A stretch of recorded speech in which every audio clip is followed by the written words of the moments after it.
Greetings, comrades, coming to you from down here, on Earth, in the laboratory.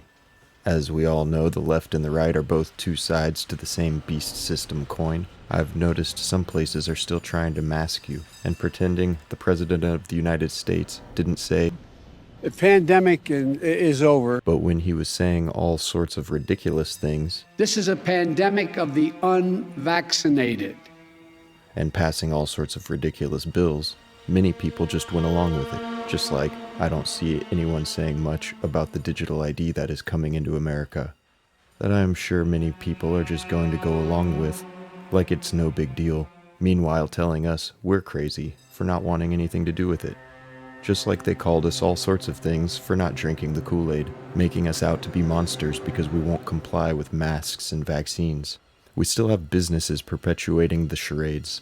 Hey, businesses who are still telling people to wear a mask, this message is for you. Your president, Brandon, says, "The pandemic is over." Why are you still perpetuating the nonsense?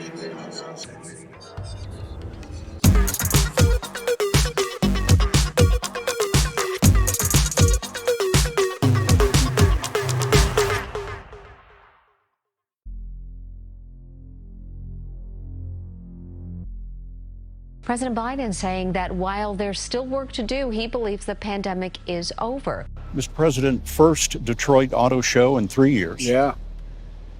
Is the pandemic over? The pandemic is over. We still have a problem with COVID. We're still doing a lot of work on it. But the pandemic is over. If you notice, no one's wearing masks. Everybody seems to be in pretty good shape. And so I think it's changing, and I think this is a perfect example of it. The White House says President Biden will end the COVID-19 public health emergency this spring. The move comes as most of the world returns to normalcy.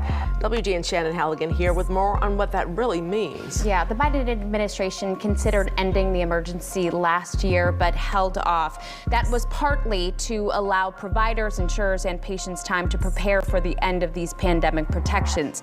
Officials warned an immediate end would sow confusion and chaos in the critical wind down. The pandemic is over. Well, the Biden administration plans to end the federal COVID health emergencies in May. Yeah, that is simply, though, not fast enough for many Republicans in Congress. Doug Luzader joins us live from Washington with the details. Good morning, Doug. Good morning. And the way that these emergencies work is they have to be constantly renewed. And the Biden administration is going to renew them, but they're also setting an end date. The two federal emergencies for COVID have been in place since early 2020. That's about 3 years ago now. And the Biden administration sees an end in sight. Funny, I didn't ever notice anyone talking about the plandemic being over. Still seeing people wearing masks and some businesses trying to enforce it. I keep seeing more and more ads to get vaccinated or boosted, and even trying to persuade people by offering them money for COVID vaccine testing. I find it quite disturbing companies out there offering parents thousands of dollars to let them test experimental drugs on their children. How about this?